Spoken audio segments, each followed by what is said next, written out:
Okay, I'll let everyone in. Thank you.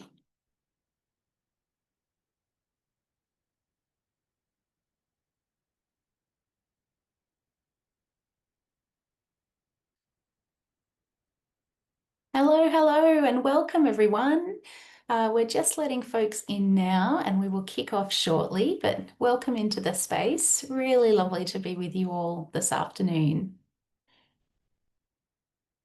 And great to see people from all across Tassie, and we've got some people from other states and territories across the country joining us as well today too that I can see. So thank you so much for being with us. I think we are going to make a start. So before we begin, would of course just like to acknowledge and take a moment to ground ourselves in the country that we find ourselves on today. I am tuning in today from my home in Sydney on beautiful Gadigal country and would like to pay my respects to elders past and present, and thinking of you all across the sea in Lutruwita, Tasmania.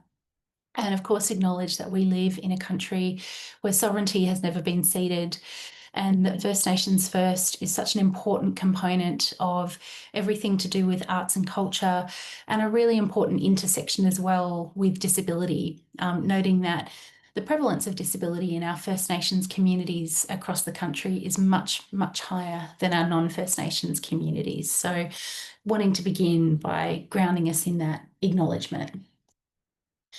So, welcome to today's session on disability inclusion. So, for those that have joined our previous couple of sessions, it's kind of an interesting order that we've been doing this in.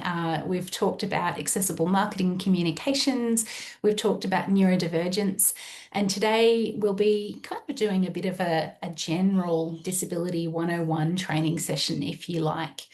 So, a couple of housekeeping things to do straight off the bat. So today's session will be recorded. So I think that's fine for all of you. I'll be the only one kind of in the recording. Because of the size of participants that we've got today, this is set up in webinar format. So unfortunately, I won't be able to chat to you directly, but I'll be imagining all of your smiling faces listening, and do feel free to use the chat to ask me questions or engage with me in any way, and I will do my best to keep an eye on that and respond at the right moment. We also have captions available today, so if you click on the CC button to your bottom right on Zoom, the captions should appear for you. And we'll try and make sure that there's time for a little bit of Q&A at the end, but do also feel free to pop questions in the chat as we go through the session today. And do whatever it is that you need to do to get the most out of today and to be as comfortable as you need to be during today's session. So whether that's getting up and stretching or making a cup of tea or whatever, you do you. It's your session, so use it as you will. So, hello. For those of you that I haven't had the chance to meet before, it's so nice to be with you. And my name is Morwenna Collett. I run a national consultancy practice specialising in accessibility, diversity, equity and inclusion. And I work across the country, mostly with arts and culture and government organisations, to help them make improvements around all things to do with access, inclusion and broader diversity issues. I'm really about working with organisations to help them make positive change, and I do that through things like strategy and planning, training like today, research and evaluation, facilitation, consultation, you name it. If it's in the DE&I space, I've probably done it. And to me, the reason that I do this work is very much driven by my own lived experience. I am a proud disabled woman. I'm someone who developed a disability at the age of 18 when I was studying music at the Queensland Conservatorium, and it really kind of changed the course of my career and the way in which I engaged with the arts. I have a condition that affects my fine motor skills, and for me, studying classical flute and planning on being an orchestral flute player 25 years ago, the classical music industry was not really ready for a conversation around access adjustments and how things might, might be able to be done differently. And now I'm sort of, coming into the next phase of life, and I'm now find myself to be the parent of a disabled, incredible, beautiful little boy, and so learning every day more and more about neurodivergence and about the role of carers in providing access and inclusion support as well. And while I am based in Sydney, I do have a really strong connection to Tasmania. It's the place that I had my first ever arts internship back when I was 21 or so with the Tasmanian Symphony. And I've had the pleasure over the last couple of years of working with many organisations across the island around things to do with access and inclusion, such as the Unconformity, Mona, Dark Mofo, TSO, and many other fine organisations in Tassie. So it's a place very, very dear to my heart, and thrilled to be working with Arts Tasmania to deliver this project that this training session is part of. And just to tell you a little bit about this project, in case you haven't come across it before through some of our other sessions, we've called it Building an Artistically Inclusive Tasmania. And essentially what it's about is building capacity on the island over a period of 12 months. So we've been doing that through one-on-one conversations with multi-year funded organisations. We have developed a resource hub, which is on the Arts Tasmania website. We'll pop a link in the chat to you for you about that shortly. We're also running a series of training sessions. This is number 3 of 4. And the kind of big, crown in or the jewel in the crown is a forum that we'll be running on the 5th of February at the Hedberg next year, called From Barriers to Belonging. And registrations will be open for that in the next month or so. So do keep an eye out and save the date if you haven't already. So today, you've got me for 2 hours, lucky ducks. Here's the kind of things that I'm hoping that we will cover together. So we'll start by really talking about some context and background around disability inclusion and what that looks and feels like. Then we will get into some of the more nuts and bolts, nitty gritty around particular types of disability and access requirements that can support those different types. Then we'll get into a conversation looking at access barriers and access solutions and how we can start to identify those and remove those as well. And then we'll get into a bit of a conversation around what does this all mean for me in my work, and where are some places to start? What are some things that are really achievable when it comes to access? And we'll share a couple of case study examples as well with you. Before wrapping you up and sending you on your way by 4 o'clock Australian Eastern Standard Time. So, starting with some context, because I think that's really important. You've all shown up today because this is an area hopefully you've got some curiosity about and are wanting to learn some more about. So hopefully I'm probably already preaching to the converted to an extent, but I do think it's good to talk about why access is important.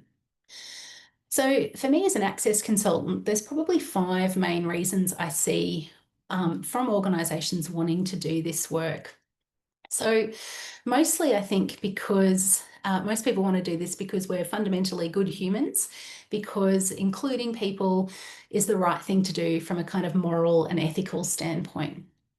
We are also now starting to see more expectations from our funding bodies around inclusion as well. And also it is the law. We have a Disability Discrimination Act here in Australia, which talks about these things. It's actually under review at the moment. So my hope is that perhaps it might even go a little bit further in the future, because it's probably not doing quite as much for us as it could be.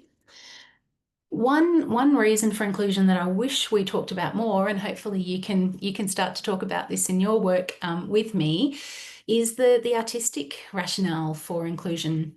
Part of the reason that I'm driven to do the work that I do is because I think artists with disability are making some of the most exciting, experimental, risk-taking, beautiful artistic work on the planet. And so we're really missing a trick if we don't provide opportunities to see that work on our stages, on our screens. Also, I think it's a really interesting time in the arts right now. We know as things like cost of living pressures rise, we are starting to lose people from our sector. And so to attract and retain good people, I think being inclusive as a workplace is really, really important to many of us.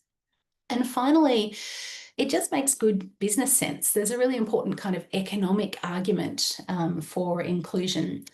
And in fact, in the UK, they measure something that they call the purple pound. And the purple pound is the spending power of deaf and disabled households across the UK. And last time that was measured 2 years ago, that came in at £274 billion annually. And when you look at that kind of on a worldwide basis, it's in the trillions of dollars. So I share that with you just to go, you know, many people with disability have money to come to your shows or buy your tickets.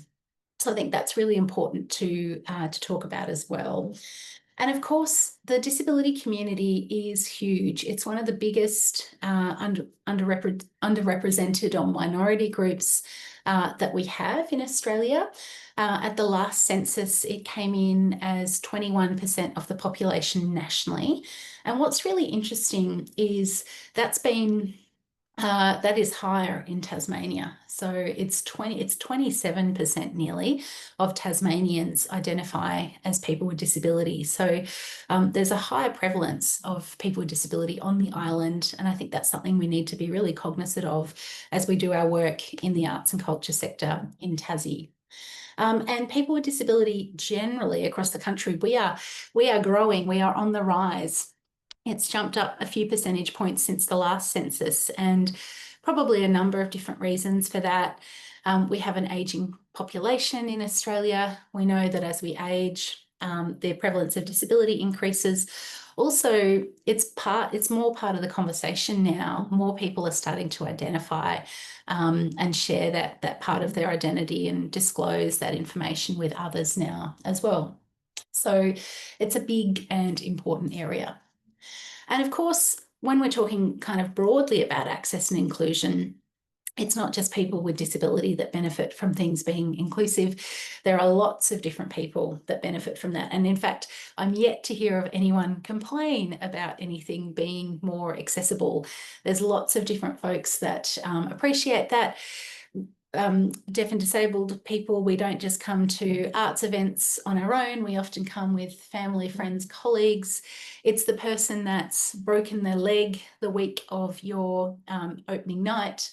It's older people, and, you know, particularly some areas of the arts, we know we have older audiences generally. So again, that prevalence of disability being higher there.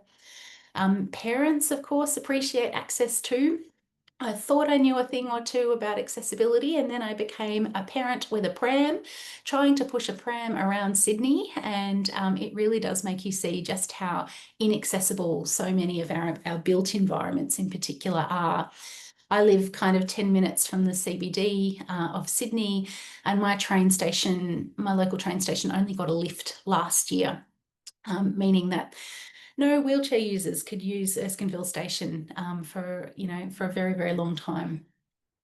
And a final group I think that's important to mention is anyone who may not have English as a first language as well, particularly when it comes to accessible communication, making sure that information is really easy to understand, is presented in a really clear way, really beneficial for anyone from an ESL background as well.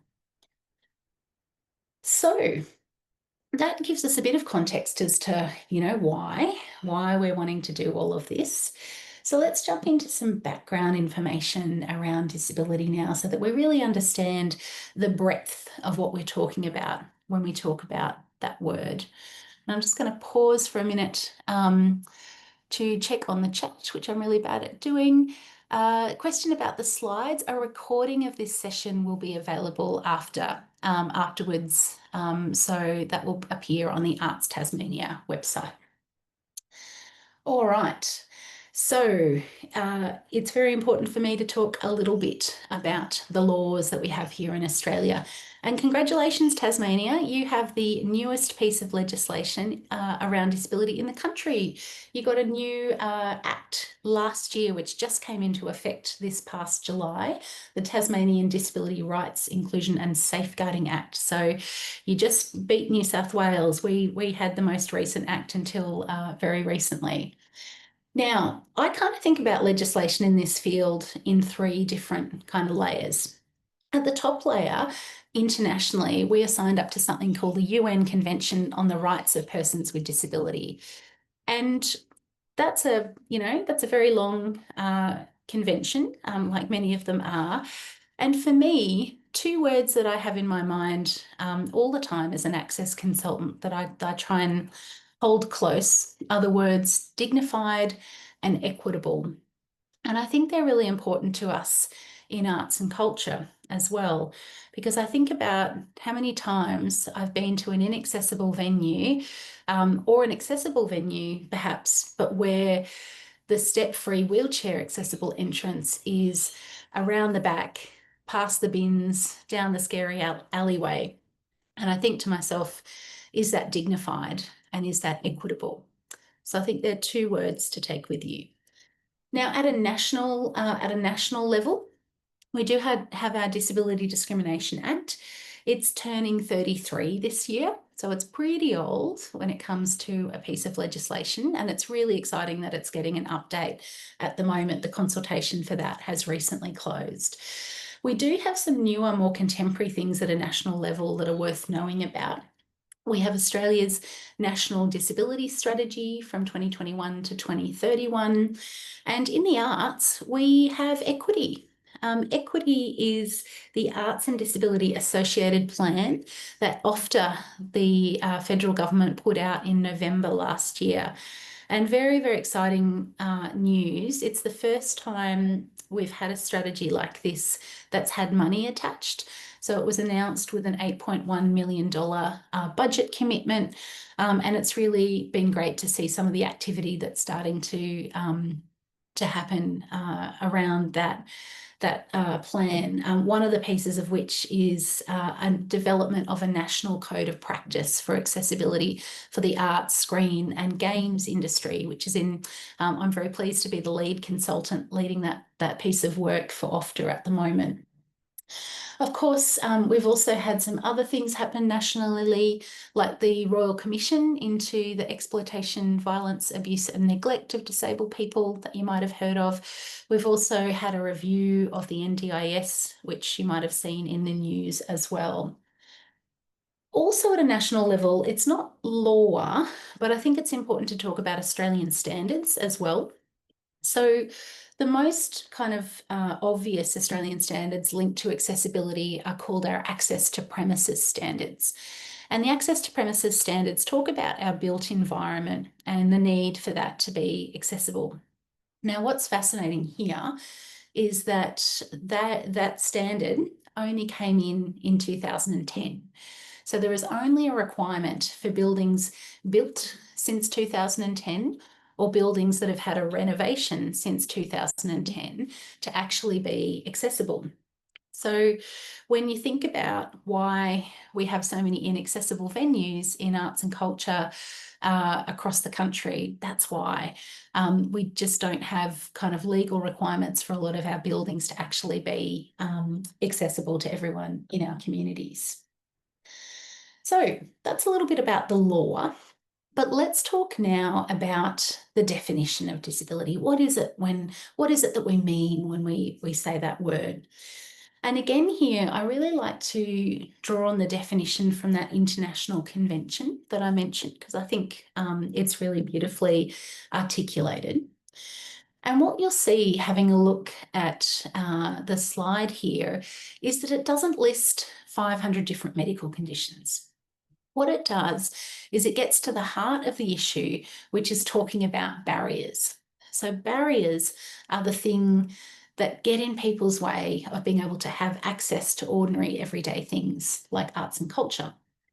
So the definition here says that disability is defined as a long-term physical, mental, intellectual, or sensory impairment, which in interaction with various barriers may hinder the full and effective participation of disabled people in society on an equal basis with others. So I think that's really important. And can anyone pop into the chat and tell me what our international symbol for disability is at the moment? Who can tell me what our international symbol is? This is where I see if you're really there and really listen. Oh, I love that, Hannah. I wish it was the sunflower. Yes. And the sunflower is really interesting to talk about. And we will talk about that in a moment. Probably the most common symbol is the good old blue wheelchair, most famous for toilet doors, parking spots, all of that good thing, all of those good things. And unfortunately, it doesn't help us think very broadly about what disability is and what it looks and what it feels like. So great to have a symbol. But sometimes it does make us just think about kind of ramps, lifts, toilets, things that are very kind of step-free, wheelchair accessible type things. And of course, we know that there's so much more to access and inclusion just than just that. But of course, that is very important. So disability is so many things. It's can be visible or non-visible. It can be permanent or temporary. People can have high support needs or low support needs. It might be something people are born with. It could be something like mine that people acquire later in life. You can have more than one disability as well. And of course, no one's experience of disability is ever going to be the same as someone else's. And also, if disability is not part of your life yet, it probably will be at some point. We know that on average, most people will spend 7 to 8 years of their lives living with disability, again, because of the prevalence of disability increasing as we age. So I'm really glad that Hannah mentioned the sunflower in the chat, because if you haven't come across this already, would love to make sure you leave the session knowing about the sunflower program. So it's an international program that's been around for the last couple of years. Often it's people identify themselves by wearing a lanyard. Here's my little sunflower lanyard. And it's the global symbol for non-visible disability. They call it hidden, but personally, I don't like to think of myself as someone that's hidden. I quite like the term non-visible disability myself. And basically, if you see anyone wearing a sunflower lanyard or pin or wristband, that might be a symbol that they may be someone who needs a little bit of extra time, a little bit of extra support with accessing certain things. I've seen it recently at Hobart Airport. It's been really great to see them implement it. And I believe the Theatre Royal and TSO recently went through the Sunflower program as well to welcome in patrons to their organisations that are sunflower wearers. So that's another really important symbol to be aware of. Now, while we're kind of talking definitions, you might be aware that there's a couple of groups sometimes that could identify as disabled or in the disability community, but may or may not choose to. The deaf community is one of those. Sometimes the deaf community might identify more closely as being culturally diverse rather than disabled. And the neurodivergent community would be another of those. Sort of technically, according to the legislation, some people with neurodivergence face access barriers and therefore are people with disability, but of course not everyone necessarily identifies that way. I just wanted to talk about the difference between the word neurodiversity and neurodivergence, because I often hear these two terms a little mixed up. So neurodiversity is all of us. So that is the breadth of different neurotypes that we have in the world. And so they are all very diverse. Neurodivergence is where someone may differ from a neurotypical experience. So if someone the term would be to say that someone is neurodivergent rather than someone is neurodiverse, because actually we're all neurodiverse, because we're all different when it comes to how we're wired in a neurotypical or atypical way. And of course, there's many different things that fall under that umbrella of neurodivergence. It's not just autism and ADHD, but many other things that fit under there as well. So, I want to talk to you a little bit now about a couple of models or ways of thinking about disability. So, we have for a very long time, I think, in Australia, had the medical model of disability, and that is essentially where the onus is put on the individual. So we have something that can't be fixed, can't be cured, and that thing that we have is the reason that we can't participate perhaps in some everyday life things. So you'll see on the slide on the right-hand side under the medical model, the language is quite deficit. It's quite negative. It's all about the things that we can't do. Now, luckily in the 80s, we had some fantastic disability advocates come along and say, well, that's not a very helpful way of thinking about this, because for many of us, we can't change things about our bodies. And for some of us, we wouldn't actually choose to change things about our bodies. They're part of what makes us us. So a new model, a new way of thinking about disability was born, called the social model. And the social model says that actually it's everyone's responsibility to provide access to everyone in the community. So actually, it gets to the heart of this thing about people being disabled, not by their bodies, but by barriers in the environment or barriers put in place by society around us. And they're the things that are stopping us having that full and effective participation in everything. So, it's about how buildings are designed, or it's about not having a sign language interpreter, rather than perhaps someone not having use of their legs or not having hearing, for example. So just to pop those two things side by side for a moment, I'm sure we've all had the experience of not being able to get the jar off, the lid off a jar of Lego's pasta sauce or whatever it might be. And actually, the medical model would say, you've got weak hands, too bad, you can't get the lid off the jar. But the social model would say, actually, that jar needs a good, hard, long look at itself to make sure that it's something that's going to work for everyone and has been designed in a universally accessible way. So a little bit of a naff explanation, but hopefully that kind of counteracts or puts those two things side by side. And I'm going to pause for a moment here and see if anyone can think of an example where perhaps you might have seen the medical model play out in society, or maybe where you've seen the social model play out. And I'm just going to pause and invite you to pop anything into the chat that springs to mind for you here. So I'd be curious to see if you've noticed this out there in the world in any way.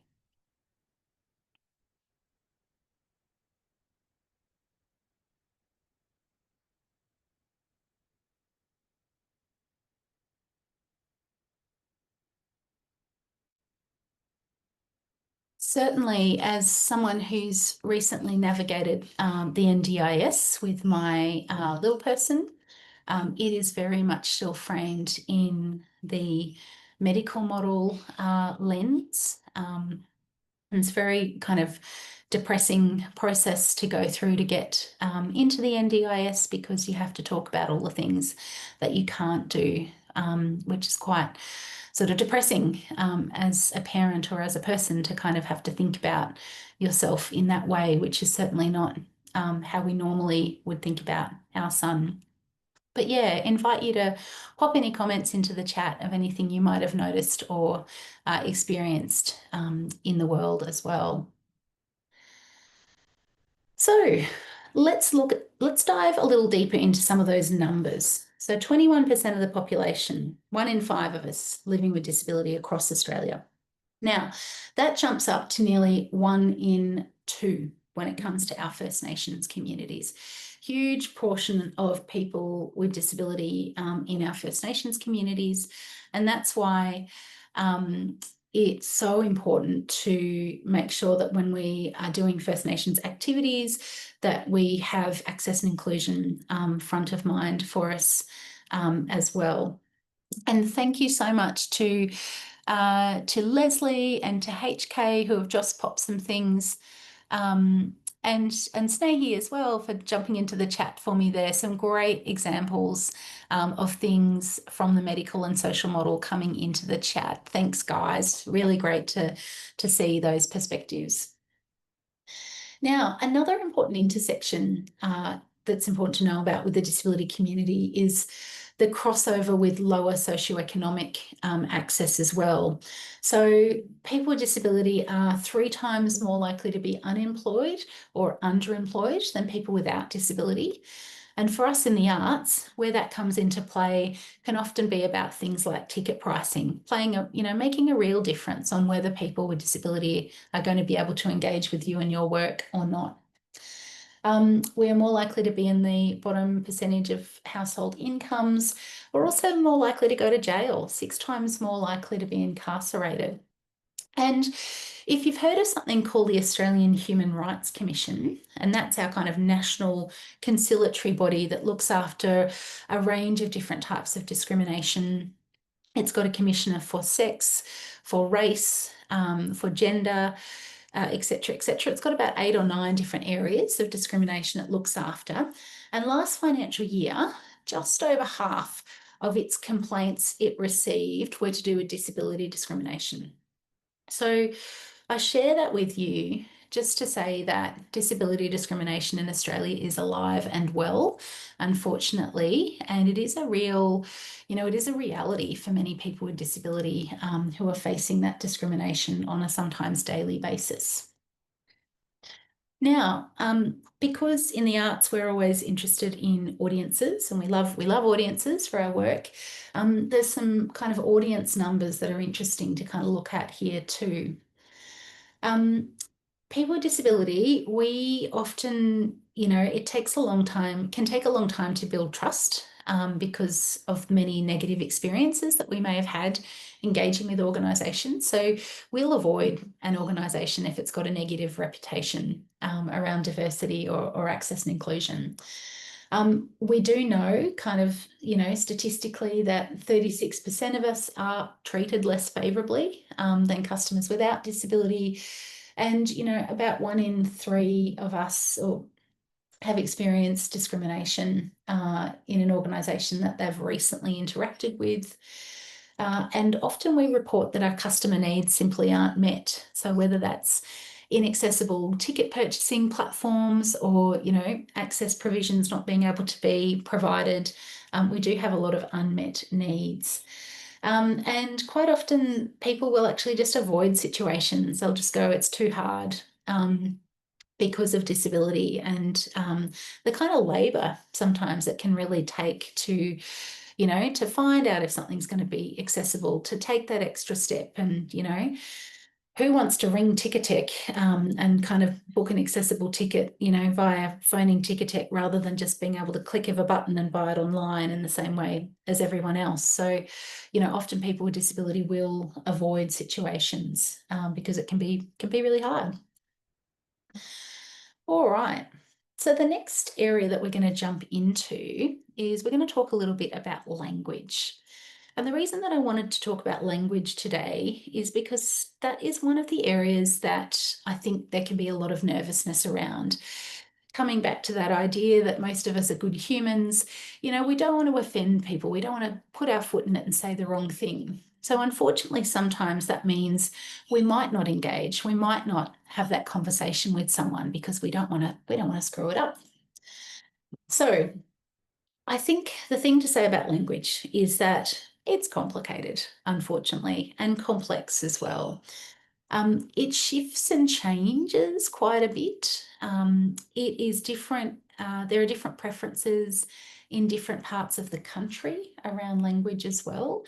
And of course, it's really personal. Some people will have, ways that they describe themselves, and other people will use other language. So it's a minefield, and basically you'll never make everyone happy, but I think it's knowing why you're using what you're using and having made an informed decision about that. And at the end of the day, I think most of us, if language is used with good intent and with respect, and if language is factual, then I think they're the main things. So quick little quick fire chat exercise for you here. I'm going to get you to do the first one. Which phrase would you choose? Would you go wheelchair bound A or wheelchair user B? So let's get some answers firing into the chat. Beautiful. We've got some B's coming up here. Lovely. Definitely B. And I'll tell you why. Where possible, we want to avoid sounding like we're on a current affair. We don't want to be overly negative in the language that we use. And also, wheelchairs are an amazing access tool. They are not something that people are confined by or bound to. They are an enabling, amazing access tool. Next one. Would you go, perhaps if you're talking with someone that you haven't met before, would you go autistic or person with autism? Again, getting a lot of B's here. Yes, and some A's as well. And again, this is absolutely where personal preference comes in. Now, let me tell you the difference between these two examples. So on the right, we have what's called identity first language. So if someone identifies as being autistic, and that's certainly the way that I hope my son will grow up to feel about himself, that is putting your identity, seeing autism as very much a really core part of you. So what we call identity first language. Now, the second one is what we call people first language. So it's the person first, disability afterwards. So another example of that would be either disabled person or people with disability. And you might hear me using both of those different terms at different points throughout the session. For me, I identified for years, probably like 15 years, as a person with disability. And then as I got more and more involved in the disability community and advocacy work, I started to lean in more to that part of my identity. And now I really proudly identify as a disabled person. So really personal preference. I usually, if you're not sure, particularly when you're sort of talking about people with disability, I'd usually err on the side of person with disability or person first language, unless you know that their preference is identity first language. So yeah, that's really interesting. The next one, and for last example here. So hard of hearing, A, or hearing impaired, B. Let's see what we've got here. Oh, we've got some differences here. Yeah, a real mixed bag. Yeah, absolutely. Neither. I like that. Again, really personal. If I had a choice, and I have to make a lot of choices like this a lot of the time, because sometimes I've got to write a document and they'll have an audience of everyone, and I know that I will never please everyone. But my choice there, if I was choosing, is I'd probably go hard of hearing, simply because in Australia, some people with disability avoid the word impairment or impaired just because it can have some negative connotations and is kind of focused on that deficit model, I suppose. So another example might be vision impaired versus person who is blind or low vision. Not a perfect, there's no perfect solution. Everyone has different preferences. But where you can avoid anything that potentially might sound negative, that's what I choose to do where I can. But again, others will have different opinions. So I think we've talked about some of these already, person first versus identity first, and just knowing that both of those exist in the world and we all have different preferences there. Something I would like to talk about is euphemisms, because unfortunately I do see these come up still all the time. And that's that thing where we try and skirt around saying the word disability. Disability is absolutely a fact of life. It is a cold, hard, concrete fact. And so often when we're naming programs or designing things, we try and say things like all abilities or differently abled, or if you're the education department, you might say special needs. And it just comes across for many of us in the disability community as a bit condescending. And so where you can avoid euphemisms, it's much better to just say the word, and it's also clearer usually, less kind of confusion, less chance of kind of, you know, getting things confused. And also we want people to be more comfortable with that word. We want to start building disability pride in our communities as well. So don't be afraid to say the word is what I would share with you. And there's a really excellent guide to language that I highly recommend on the People with Disability Australia website. It's called the Disability Language Guide. I might get Yulia or Amalia to find a link and pop it in the chat for anyone that'd like to do some further reading. And as the cartoon on the screen here says, you know, you may or may not even need to use the language. So of course it's contextual and may or may not be relevant to the conversation you're having with someone. So what we're going to do next is we're going to watch a video. It's a really fantastic little video that the Sydney Festival put out a couple of years ago. It's available for free online. I highly recommend it for sharing with your teams. And I want you to notice some of the things in the video about different language that different people use. And I'll come back to you and get some, feel free to pop any comments or things that you're noticing in the chat as we go through. Okay, let's go.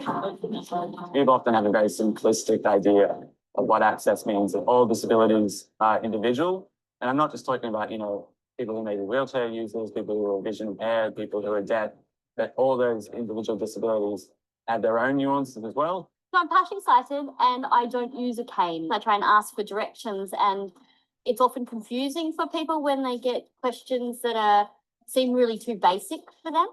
So they might confuse me as someone who doesn't really understand cognitively. Some of us are more fearful as soon as you approach us, especially persons like me, autistic people like myself.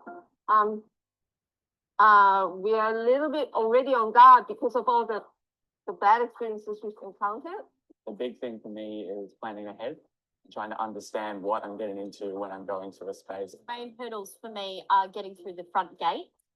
So I arrive and I try and look for someone to ask, like, where am I? How do I get to where I want to go?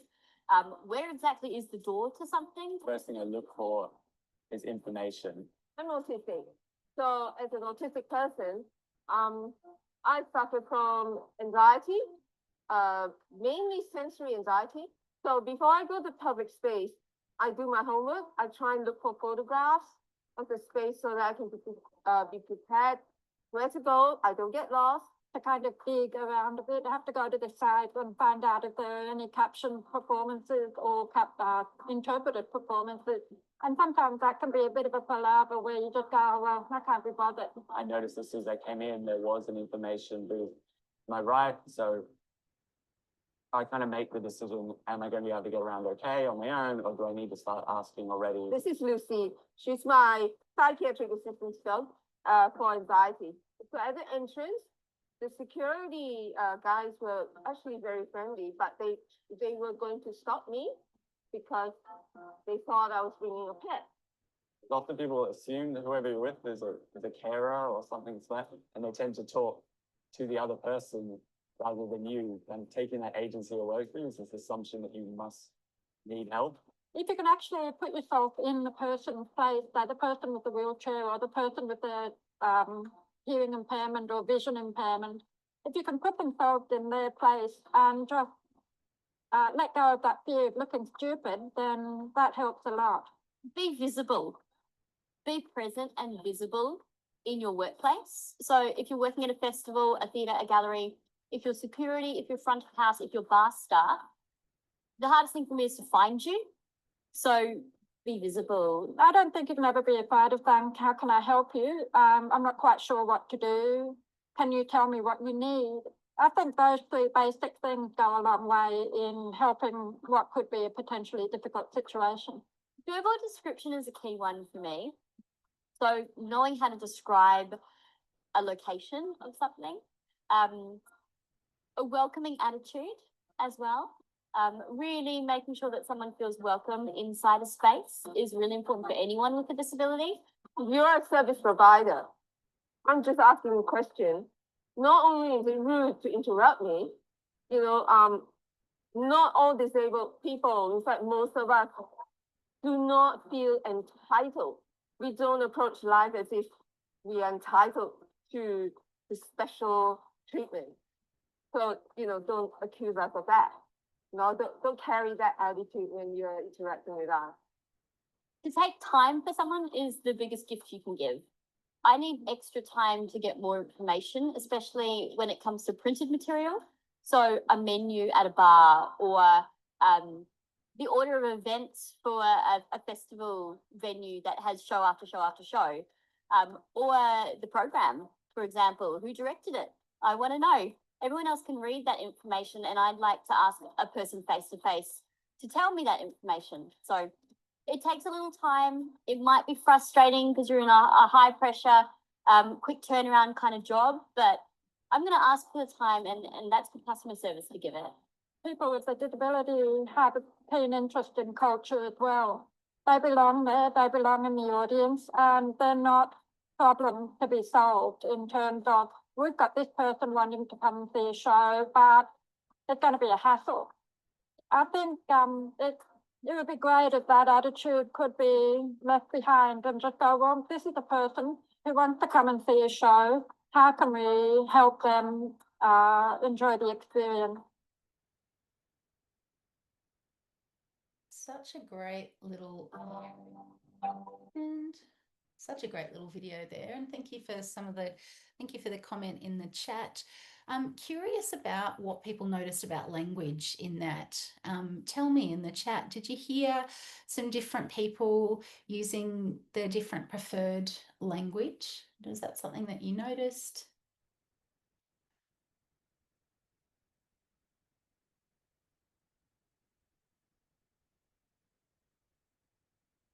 Hopefully it was. So what we're going to do next is get into more of a conversation around different types of disability and different types of access needs that those different types of disability can have. So we're going to start with our blind, low vision community. So Vision Australia thinks that, from their records and their knowledge, we've currently got around 350,000 Australians who are in the category of being blind or having low vision. And they're expecting to see that grow to 500,000 by 2030. And again, the reason for that is that as we age, many of us can lose eyesight. And so this is certainly something that, many of us will experience at some point in our lives. So as good citizens working in the arts, what are some of the things that you can think about in terms of providing good access for people who are blind and have low vision? So for this group of people, being able to navigate things independently is really important. So in the image here on the screen, we've got a picture of some tactile ground surface indicators, which are those little dots and dashes that you often see at the top or bottom of stairs, or where a ground surface might be changing, for example, like the edge of a train platform. So that's really important information that is directional signage for people who are blind. We've also got some really interesting technology happening in the blind for people who are blind, low vision now as well. So there's some great new wayfinding technology available through companies such as Bindi Maps, which is essentially iBeacon technology that lets people know where they are in space. So if you're in a building or a precinct that's got Bindi Maps, for example, through your phone, you'll be able to know where exactly you are in a building or on a street, and use that as really important information for wayfinding and navigation. For many blind folks, having assistance animals such as guide dogs is a really important part of their ability to get around. So having a welcoming environment for having a guide dog or assistance animal can be really important. So that might be knowing things like where the closest place someone can go to toilet an animal is, having things like a water bowl available on site, perhaps behind your bar or your box office or your reception desk, can be really helpful. Braille and large print information can be helpful for some folks. Though having said that, again, technology is doing a lot for us around access and inclusion at the moment. And with these little things in our pockets, our phones now, they can obviously read documents to people using assistive tech and software. So it's interesting what will happen with Braille over time, because you know, some younger people who might be blind may or may not learn to read Braille now, because the tech has gotten so much better that, you know, reading Braille is not necessarily essential for blind folks in the way that it has been in the past. For people who are low vision, things like large font and strong colour contrast, so the contrast between writing and the background, really important, and adequate lighting, so appropriate levels of lighting can also be really important for this group. So moving on next to our deaf and hard of hearing community. And you'll see on this slide that I've written little d/big D deaf. So for anyone who hasn't come across, and yes, sorry, very good pickup, Leslie, audio description. I didn't have that on the last slide, but I will come to audio description in a little bit. So the difference between small d deaf and big D deaf is that big D deaf are people that identify as being part of the cultural group of the deaf community. So often people who may have been born deaf, be Auslan users, they might identify really strongly as being part of this specific cultural group. Small d deaf people may or may not necessarily use Auslan, may or may not identify as being part of that community. So often, you know, we're talking about both types of deaf people, so it can be good to include both through small d, big D deaf. So for this group of people, it's a huge portion of the population. 1 in 6 of us across the country have some form of hearing loss. And within that, only about 30,000 people are actual Auslan users, deaf people. So I sometimes get the question of, do I need to have both Auslan and captioning at my event or in my festival? And what I would say to you is that they serve 2 different purposes.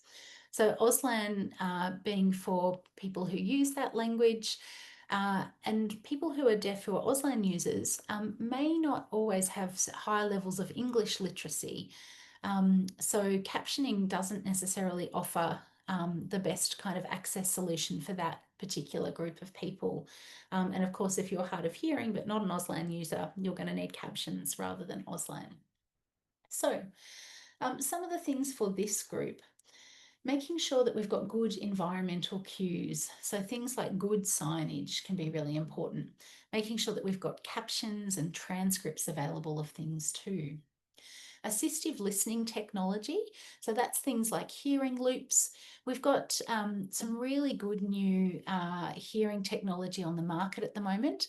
There's a number of venues here in Sydney that have recently installed something called Auracast, which is this incredible new Bluetooth technology that acts as a new kind of hearing loop that's much more affordable and easier to install. Using a few symbols, we'll talk more about symbols in a bit. Thinking about things like lighting, again, for this group can be important. Have you ever seen a show perhaps where the Auslan interpreter is kind of not lit well enough, and that can then make it difficult for a person who is deaf to be able to access that interpretation? Also, Auslan flyers and promotional videos are really important in connecting with that particular part of the community. So if you're having an event or a festival with Auslan, having a short 30-second video of someone using Auslan to promote your event will be a really great way to connect with the deaf community and get them along to your thing. So, neurodivergence. So we had a whole session on this in our last training session, so we won't go into too much detail here. The numbers are a little tricky here because it depends what source you look at as to just how many Australians are neurodivergent, but according to the ABS, they think it's somewhere between 30 to 40% of Australians are neurodivergent, which is incredibly high and really makes me think that we need to be designing all of our spaces to be much more neuro-inclusive. So for this group of people, things like direct and clear communication, having written and visual instructions, having quiet spaces and visual stories, and we'll look at some examples of those after our break. Appropriate lighting again, and minimizing other sensory things that could be triggers, whether that's strong smells, sudden noises. They're the sorts of things that can be helpful to consider from a neurodivergent perspective. Physical disability. So, of course, this can look and feel like lots and lots of different things. And in terms of wheelchair users, there's around 180,000 of those around Australia, and they make up around 2% of the population, people who are wheelchair users. So for wheelchair users, what are they looking for? They are looking to be able to get into your venue. So having clear pathways and entrances and exits, and ideally the same entrance and exit as everyone else where possible, not the kind of down the alleyway past the bins kind of experience. Now, this is a really quick fix. If you're not doing this already, anytime you talk about a distance, whether it's, you know, my information booth is over there, or it's this far to the other venue of this festival, really helpful to talk about that in terms of meters, not time. So the reason I say that is that a 5-minute walk is different for everyone, but 500 meters is the same for everyone. So using meters rather than time when we're talking about distance can be really helpful. Having a range of different seating options can be really good. Also with wheelchair seating options as well is great to have where possible. If I'm going to a comedy gig, I don't want to be stuck in the front row necessarily and not have a choice as to where I'm sitting. So in the same way that other people have a choice as to where they sit in a venue, where possible, it's good to have a couple of different options for wheelchair seating. And again, signage, making it easy for people to find what they want without having to go and find a staff member and find out, where's the accessible toilet, where do I park, those kinds of things. Chronic pain and illness and folks that are immunocompromised. So of course, we've been talking a lot more about this since COVID in the last number of years. So there are many people in Australia who have some sort of chronic health condition, many who may be immunocompromised for different reasons. So for this group of people, things like having plenty of spaces to sit and rest can be really important. And art galleries, I'm looking at you. You guys in particular often don't love a chair nearly as much as we would like. So places of rest are really important. Flexibility. It's interesting kind of thinking about how much access we've had to the arts online in the last few years, and that's been a real win for the disability community, actually, for a range of different reasons, whether that's to do with being immunocompromised or perhaps people who may not be able to leave the house for a variety of different reasons. So there's some nervousness in the disability community about, what does that continue to look like as we go forward? Will we still have access to being able to access things online in the way that we have over these last few years? And it's been interesting to see, some of our major festivals around the country there are festivals that are still committed to digital access, and there are festivals that have stepped completely away from it. But I personally think having access to the arts online is a really important access need and an access tool. And signage about COVID. I think there are some folks in particular who are immunocompromised who, I've been to disability focused events where it's things like mask wearing still very actively encouraged for that reason. Now, this next group of people, unfortunately, I have to say, is a group of people that are often forgotten, often not considered. We are not doing a very good job in Australia of providing access for this group of people. And that is the 450,000 Australians living with intellectual disability. So, some things that can be really helpful for this group of folks can be having information available in really clear formats. And one of those formats to be aware of is called Easy Read or Easy English. And that's where we have a combination of words and pictures or images to convey information.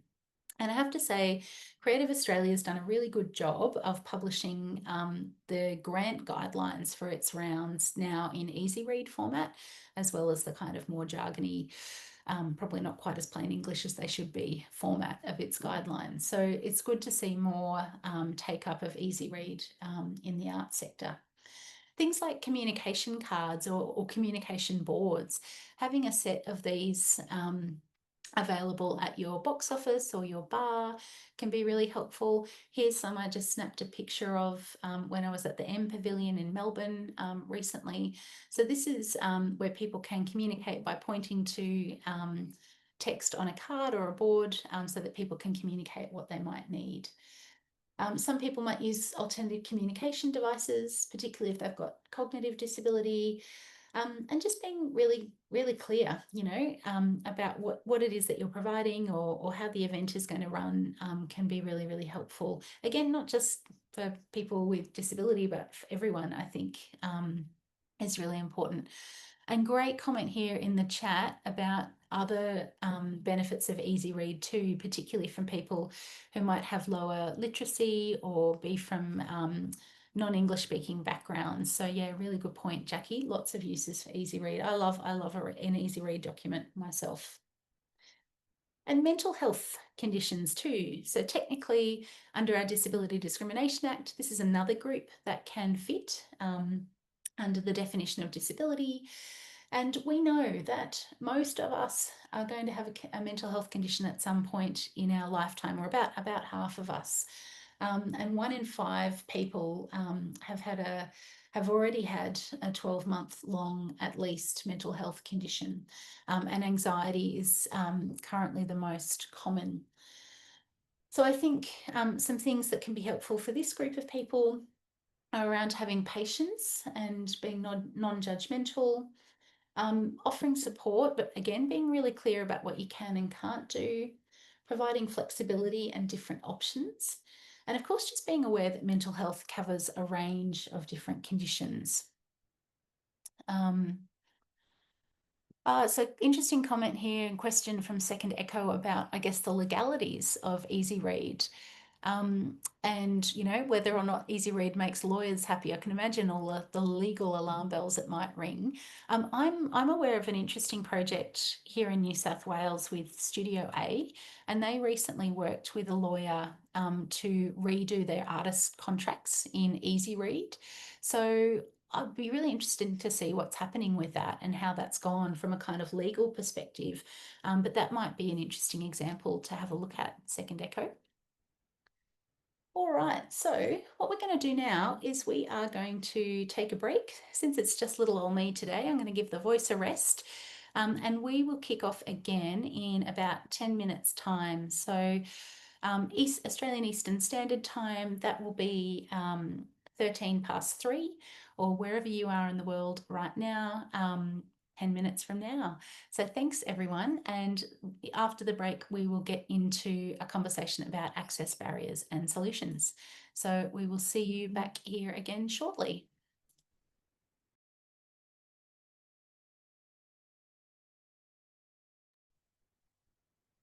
All right, welcome back, everyone. We might make a start for our next bit of time together. So, the next thing we're going to jump in and have a look at is getting our heads around this concept of how do we identify access barriers and where they might be lurking in our work as arts and cultural practitioners, and how we can start to identify solutions that either address those access barriers, or you might find ways to design things so that those barriers aren't there in the first place. So the first thing I want to do is play a short video. So we'll just jump. Hey bartender, you assume that I cannot drink a margarita, so you don't serve me a margarita? If I don't drink a margarita, your assumption becomes reality. And parents, you assume that I cannot live on my own, so you don't encourage me to live on my own. So I don't live on my own. Coach, you assume that I cannot hit harder, so you don't train me to hit harder, so I don't hit harder. And teacher, you assume that I cannot learn Shakespeare, so you don't teach me Shakespeare. Old McDonald, how far? So I don't learn Shakespeare. E-I-E-I-O. But hey, if all your assumptions become reality, then assume that I can drink a margarita. You serve me a margarita, so I drink a margarita. Assume I can live on my own, so I live on my own. Assume that I could get harder, so I hit harder. Assume that I can learn Shakespeare. So, who will be waddle me and learn fucking Shakespeare? You assume I can square, right? Assume that I can't do that job. That I can go to parties. That I can have sex. That I can be on stage. Assume that I can. So maybe I will.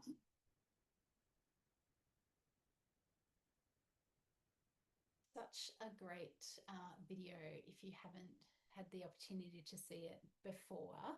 It was a video that was put out for World Down Syndrome Day last year. And to me, it really speaks to the biggest barrier area around access and inclusion, which is around attitudes. So I think attitudes, unconscious bias, stereotypes, stigmas, all of those things are the big, oh, you can't hear me anymore? Can other people hear me? Am I sounding okay? Hopefully you can. Great. Very quiet. I don't know why that is. I haven't changed anything. It's weird. Okay, better now. Great. Thank you, guys. Yes, so attitudes. They're the biggest things getting in our way, really. So I'm sure you've all been you've probably been to a session or had a conversation about unconscious bias at some point in your past. So I think the key thing about biases and sort of attitudes is that we all have unconscious bias, myself included. And the trick is, the thing that we want to do with unconscious bias is we want to make it conscious. So then it's something that we're aware of and something that we can do something about. So I also want to talk a little bit here about ableism. So we've got a lot of isms in Australia, and we talk perhaps a little bit more around things like racism. But ableism, I think, is really important to name and to talk about. And essentially it is the systemic exclusion and oppression of people with disability by people without disability. And we've got a couple of examples on the slide here. So it might be things like, again, those euphemisms can be an example of ableism. They might be the kind of backhanded compliment, you know, you don't seem autistic, whatever it might be. Might be things like pity. Oh, it's so sad you can't, you know, come to this venue where I'm having my birthday party because it's not wheelchair accessible, whatever it might be. And I think someone that spoke really beautifully about ableism and how it presents in the world was the late Stella Young, who was an incredible disability advocate who sadly passed away about 10 years ago. And she's got a fantastic TED talk that speaks to this kind of issue of the social model of disability and ableism and language quite a lot as well. So, access barrier types. I like putting things in buckets. So I've got 5 buckets here for you to think about in terms of where you might start to go looking for any access barriers that might exist in your work, in your venue, whoever you are. So the one that springs to mind for most of us straight up are the physical access barriers. So those things like stairs that can get in the way, a building not being wheelchair accessible. That's the kind of easy to identify access barriers. The next lot of barriers I want you to think about are communication barriers. Can someone pop in the chat for me an example of something that might be a potential communication barrier? Something that might get in the way of communication. And while we're doing that, I might ask you to pop in the chat, some examples of some of the others as well. Background noise. Thanks, Jackie. Particularly 1 in 6 Australians have hard of hearing, so background noise can be a real problem. Not having enough light, for deaf people. Amazing. The next barrier type I want you to think about are social barriers. So these can be a lot of different things. These might be someone having anxiety about not knowing how to behave, or the kind of unwritten rules that we so often have in the arts of maybe someone wanting to come along to the TSO or a theatre production for the first time, but not knowing that etiquette, those unwritten rules that we have. So I think there's a lot of assumed knowledge sometimes with the arts. Social barriers might also be not being able to bring a companion with you if there's no companion card available. It might be not having something like a visual story or a quiet space available. Transport barriers, these are another big one. Now, I know in Tassie, or in parts of Tassie, you're less reliant perhaps on public transport than in other parts of the country. But things to do with transport might be not having a close enough drop-off and pick-up point to your venue. It might be not having an accessible parking space available at your venue. And then those attitudinal barriers, as I said, is I think where all of those barriers really stem from. I think the attitudes are the things that drive our decisions. They help us make up our mind about what, we will do or won't do. So attitudinal barriers, I think, are the ones to rule them all, if you like. But the good news is, once we've identified where access barriers might be sitting, we can do something about that. We can start to identify appropriate solutions to address those access barriers. So again, with the buckets, I've got 3 access solution buckets for you to think about here. Physical access.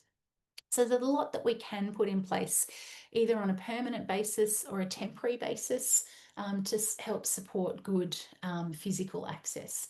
We've got an image here on the slide of a temporary accessible viewing platform at a music festival. Then how we format and provide information can be a really important access solution or access enabler. So that might be as simple as having your program notes available online, as opposed to just handing out a hard copy, at the start of an orchestra performance. It might be having things available in multiple different formats. It might be having contact details of who do I go to with my access question for this event available. It might be having a good page about accessibility on your website. Lots of different things to do with information. And then the third bucket for access solutions to think about is the kind of art stuff, if you like. So the types of activities, the types of services or programming that you might be offering. So this is where we might put some access service solutions in play. Things like audio description, things like Auslan, things like having relax sessions available, those kinds of things. So what I'm going to get you to do now in the chat is I'd love you to kind of think about your own work for a moment, whether you're an individual artist or a part of an organisation. And I'd love for you to, in the chat for me, identify an access barrier that you think could exist to kind of get in the way of a person with disability engaging with you and your work, and what a potential solution might be that could potentially address that barrier. So I'm going to pause for a minute and give you some time, but would love you to have a go at identifying an access barrier, and ideally a kind of real one. If you can think of a real world example, that would be great. And then a possible solution to address that barrier. So I'll give you a couple of minutes and then we'll continue on.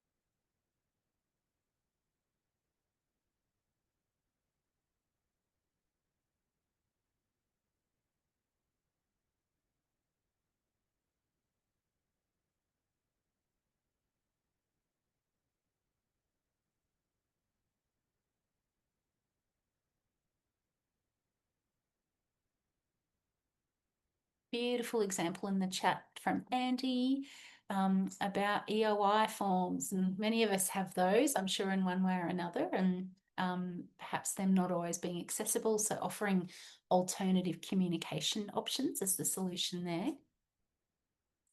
Another example here from Christina around getting into the studio. And I hate to say it, but it is the reality for many of you in Tassie. There are many inaccessible spaces. I know a lot of you find yourselves working in. So looking at alternative places to meet, that's a great solution there. Information formatting, using a table for the exhibition catalogue. Artist studios for individuals with access challenges. I'm going to say individuals with disability there. Creating opportunities with tailored facilities to suit. Beautiful. Great. Really loving what I'm seeing here in the chat, guys. Thank you so much for giving this some thought. It's really good to kind of think through some of those examples. Great. So, you know, hopefully after today, that's something that encourage you to continue thinking about in terms of, you know, the first step is identifying the barrier, and then the next step is identifying what's the solution that we can put in place to address that or remove that barrier completely. So I just thought I'd show you a couple of communication solutions to start, because I think this is a really important element of access and something that would be great to see more of us kind of engage with and do. So I'm just going to show you an example of something called a visual story. I mentioned those before, and essentially visual stories are a document with words and pictures showing you what to expect before an event. So I've borrowed one here from the Australian Chamber Orchestra, and this is a kind of step-by-step guide to what it's like to attend an ACO performance. So in this document, it tells us the schedule. So this is for a relaxed performance that they were doing. So it gives us the kind of timing of when things will happen. It tells us how we're going to get there, including a map, which is very helpful. And then it shows us what arriving at the ACO is like, because actually it's down on the wharves in Sydney and it can be quite tricky to find the right wharf. So it's really good to have some wayfinding guidance through some pictures in this document. And then it kind of talks through that user journey. If you'll come up, you know, either the stairs or the ramp, then you'll take the lift or the stairs. And then once you're inside, it shows you what things are going to look like. So it shows us what the ticket desk looks like, what the bar looks like, where we can find the toilets, who we can go to if we need to ask for any assistance. And then it tells us a little bit about how we can enter the performance space, what's going to happen in the performance as well. So the house lights are going to stay on because this is a relaxed performance. And it lets us know that there is a quiet space available for anyone who needs one.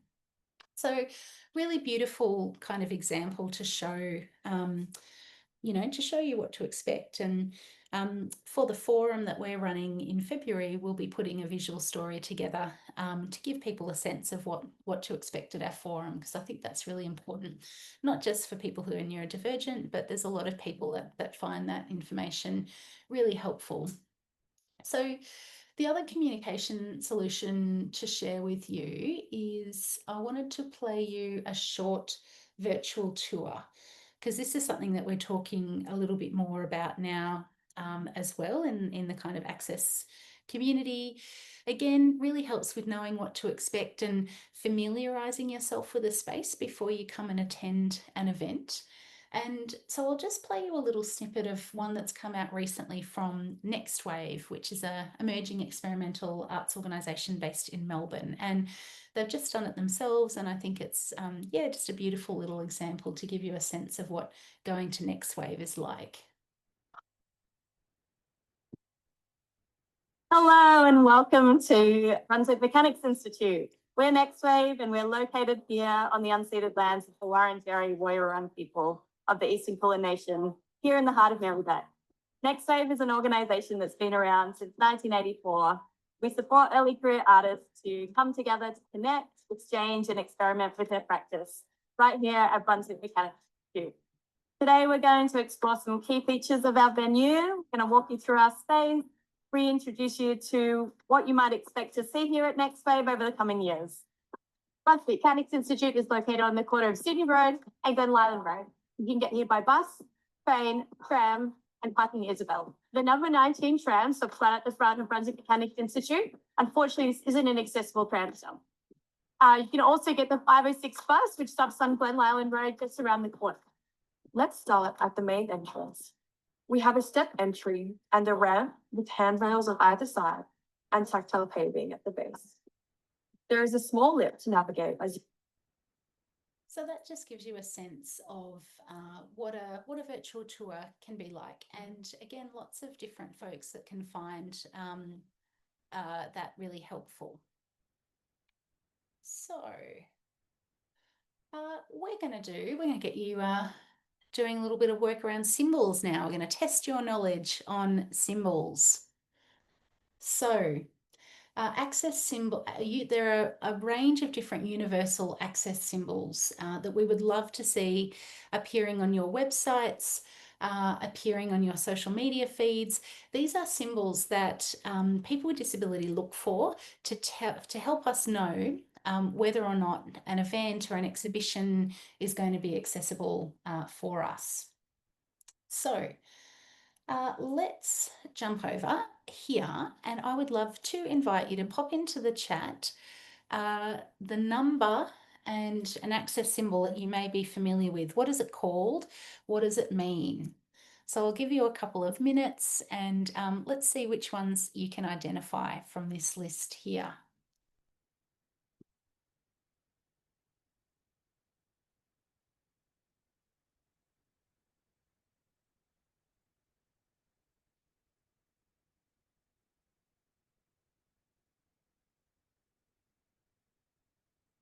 I'm really impressed with the first one. Relaxed performance, number 7. Great. Beautiful. Thanks, team. So let me talk through maybe some of the ones that we may be less familiar with. So I'm glad that someone got number 7. It is not the symbol necessarily in this instance for being an R-rated movie. It is the universal symbol for relaxed performance. They probably could have gone for a better symbol because it is slightly confusing, I think, with R18+. But we're seeing more and more relaxed sessions happening around the country. Relaxed sessions or performances are where there is a more relaxed approach to noise and movement in a venue or in a screening, whatever it might be. So often the house lights might be up. We might minimise the amount of loud sounds. There might be an associated quiet space. Those sorts of things can help produce a relaxed performance. Audio description is number 3. For anyone who hasn't experienced audio description before, I encourage you to have a listen to some audio description on your TV. So both ABC iView and SBS now have audio description on the regular. So it can be really interesting to just try listening to some audio description, which is essentially where the information that's happening visually is described verbally by a describer. And in a theatre show, for example, that would happen with the describer in the bio box, describing into a headset worn by anyone who's accessing the audio description, most commonly by people who are blind or have low vision. Number 4 is our universal sign for assistance animal. Not every assistance animal is a guide dog. There are other assistance animals. To be an assistance animal, they need to be certified and accredited, and they're usually wearing a vest when they are working. Our visual story we have talked about, closed captions. Now, does anyone know the difference between closed and open captions? I'd be curious to know if you do. If you think back to your TV at home or your social media feed, is it usually a little CC or a little OC button that you see at home?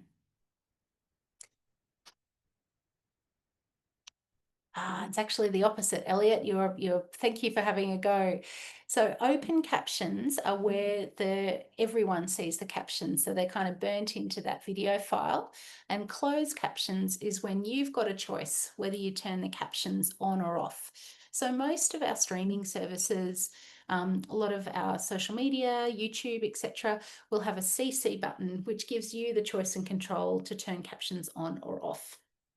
Now, number 10, that is the symbol for a quiet space, which a few of you got. Amazing.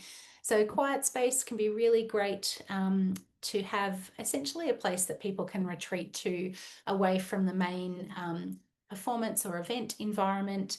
I went to a really hectic conference in Sydney last week that didn't have a quiet space, that really needed one. It was really overwhelming. All of the kind of lunch areas were really boomy. It was too much, I could see, for some of the delegates. And it would have been great to be able to have a quiet space to retreat to for anyone who may have been feeling overstimulated, needed to regulate themselves or decompress. So quiet spaces have lots of different uses. Now, number 8 and 9, these are percentage of how much visual information an artwork has. So we have a 50, a 75 or a 100, and they're called visual rating symbols. We're starting to see more and more traction for these across the country. So if you're at an art gallery looking at paintings on the wall, that will be 100% visual information. So if I'm a deaf person, I know that's probably going to be just fine for me. Whereas if I'm a blind person, I probably know that 100% visual isn't going to work for me unless there's an audio description. Now, something like a theatre show might be more likely to be 50-50 auditory, 50-50 visual. So that might be more the 50% visual rating. So thanks so much for playing along with that little exercise. Get familiar with your universal access symbols. They're all available for free online. Arts Access Victoria has a good link on their website to where all of the universal access symbols live. So encourage you to really lean into using those if you're not already. All right, so let's move into our kind of last section on what does this all mean for me? How can I start to embed this into my practice as an artist or as an arts worker or someone running an arts organisation or working in an arts organisation? So I'm really all about achievable access. I want access to be something that is doable, and I know that sometimes access can feel quite overwhelming. There can be kind of so many things sometimes, and it can be hard to know where to start. And I just want to say to you that you don't have to do it all at once. And I think picking a few things to start with is really important in terms of kind of just getting some momentum going and making a start. Sometimes I see you know, people want to get, you know, kind of everything perfect before they dive in, and then, you know, they can end up doing not much at all. So I really encourage you to kind of think about, what can I achieve? What is realistic for me right now to start to think about implementing in my practice? So here's some things that I think can be a useful starting point to think about for artists and arts organisations. So the first thing I want to encourage you to do, if you're not doing it already, is really get comfortable talking about access needs. So that might be with your staff, it might be with other artists you might be collaborating with, it might be on your ticketing form. You know, for anyone purchasing or registering for tickets with you. And, you know, the question usually that you need to ask is very simple. It's just, do you have any access requirements? And as a disabled person, it's so much easier to tell you what I need if you've asked me that question. It tells me that you're open to a conversation about it. It's given me permission to tell you what my needs are. So it's really, really helpful. And all it's doing, it's not making any promises. It's just inviting a conversation and inviting people to feel comfortable to tell you what it is that they might need.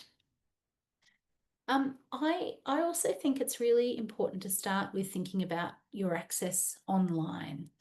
And there's a phrase kind of that often is used in the access community that access really does start online.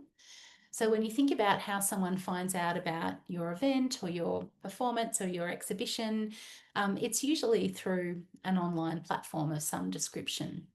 So by putting in some effort to make sure that your platform that you're sharing your information on is accessible, that's going to be really helpful in terms of being able to engage with more people.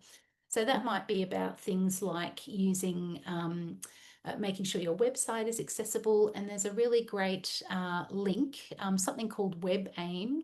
Yulia, if you can find that and pop that in the chat for me. WebAIM is a free website accessibility checker, so you can put your website in there and see how it fares, and it will tell you if you've got any errors and what those errors might be. Particularly great to know if your website is screen reader friendly, for example. Seeking feedback from people with disability, you know, and there's a huge number of different ways to do that. I'm a big believer in community consultation and co-design. More and more arts organisations now are setting up things like advisory groups with people with different types of lived experience to provide guidance, advice, expertise around how you might go about solving some of these potential access barriers. So really listening and hearing from the community is a really important kind of step in getting better and kind of looking at continuous improvement in this area. And I have to say, I don't think that there is such a thing as 100% inclusive in my mind. There's always more that we can do. And by listening and kind of talking with your community, that's the best way, I think, to kind of feel, get a sense for what the kind of top priorities are for you right now. Particularly if you're an organisation or a festival or something, representation really, really important.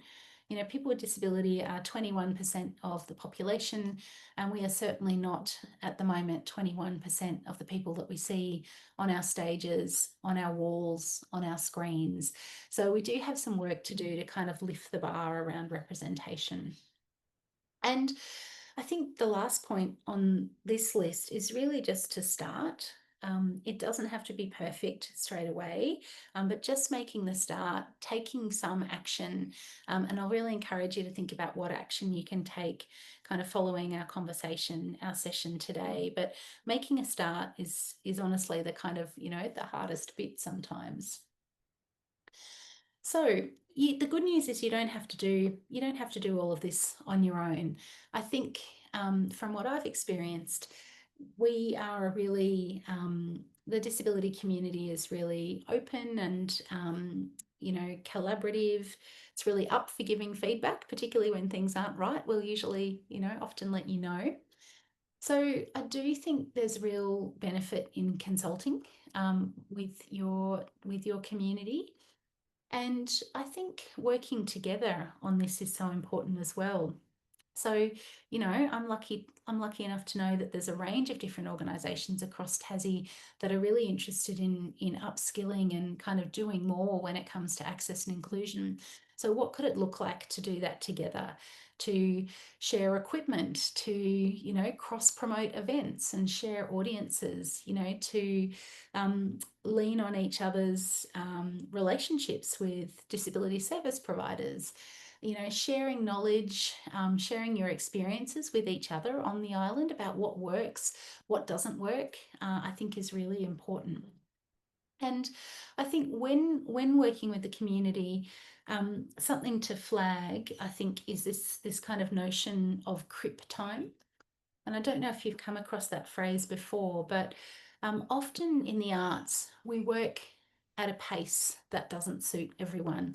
We have short lead times. We do intensive rehearsal periods. We have residencies, you know, for 5 days, and then, you know, that's it for a creative development. So we have to find different ways of working that work for everyone in our community. Otherwise, we won't be able to engage with everyone. And I think with all of this, just knowing that it takes time, you know, I get sad sometimes when I see a festival try something like putting Auslan into their festival for the first time, and then not getting a deaf audience along, and then going, oh well, that didn't work, we won't do that again. It takes real time to build trust with the community, and I think if you are looking at offering something like Auslan for the first time, do that with the deaf community. You know, do that with a deaf person, a deaf consultant. You know, pay a deaf person to do an Auslan promo video for you and circulate it through their community. Many folks in the deaf community are incredibly tight-knit and close with each other. So often if you kind of get one deaf person interested in your event, the word can spread quite quickly. So really think about audience development and different ways to engage with different kind of audience segments within the access community as well. And Leslie, thank you for introducing yourself in the chat. I think, Leslie, you might be on our resource hub, which I'll share. We'll move to share with you all shortly. So just a couple of little Tassie examples to share where people have put some of this into practice. Big shout out to the Unconformity. I was very sad to miss their 2025 festival, but really enjoyed attending the festival in 2023. And they did some great work around access in the lead up to that festival. They put an access plan in place. They had a dedicated quiet space available for the first time. They used those universal symbols of access, and they checked that their website was screen reader accessible. They had some large print maps available, and a variety of different points and places for rest around Queenstown throughout the festival as well. A Hobart example now. So Mona, if you haven't taken the ferry there recently, next time that you do, you will see a new tunnel that they've dug into the mountain. So now you don't have to do the 99 steps, you know, as David would request. There is now access directly from the ferry up into the museum via a tunnel and a lift, which is really, really exciting. They've had a range of different access activities happening over the last couple of years. They've had a work placement kind of situation going on with the local cafe Hamlet. The kind of app that Mona uses around artwork, I think is an interesting access tool in terms of wayfinding, in terms of providing information in different formats and in different ways. They have done things like publishing when the museum's more likely to be quiet compared to when it's likely to be busy, so that people can plan their visit appropriately. They will do access tours on request. And they've got a good access map online as well. So there's a few examples to share with you there. So before we move to a little bit of a Q&A, I want to ask, if you can have a think about what's one access related action or improvement that you'd like to take away from this session and look at implementing in your work. And before you leave us today, I would love you to kind of publicly commit to that by adding that into the chat. And then, you know, putting that kind of pen to paper and making that kind of commitment. So really curious to see what sorts of things might come up for you here.